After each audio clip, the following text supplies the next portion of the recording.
Absent the long and certifying arm of the law, unable to find a large enough room, Jesus preached from the boats and hillsides to handle the crowds.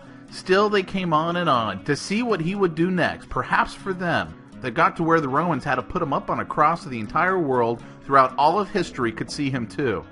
Granted, while he lived and walked among us, some came solely to see what he would do next. Do us a trick, God-man. Show us a sign. Jesus knew that, knew them, knew men's hearts, knew all of everything. What we've never imagined on heaven and earth and in all of our philosophy. So, sometimes he spoke. Simply put, Jesus claimed to be God.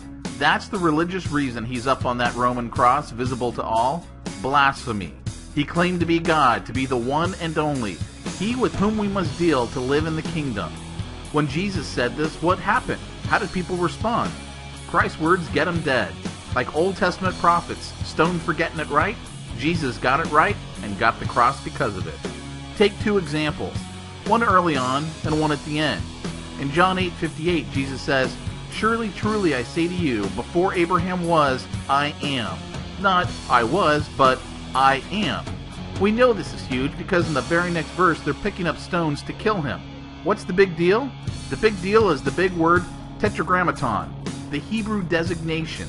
It's more than a word for Yahweh.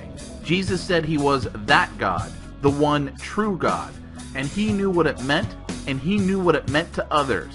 The self-disclosed name is incredible. You say I am, and we wait for you to finish the sentence to say something else. Maybe you are a student, or the CEO, or sick as a dog.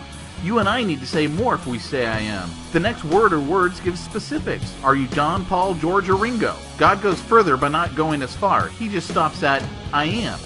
I am what? Well, I just am. God ultimately says, I am, period. That's it. It's pure essence. It's just being. So here's Jesus.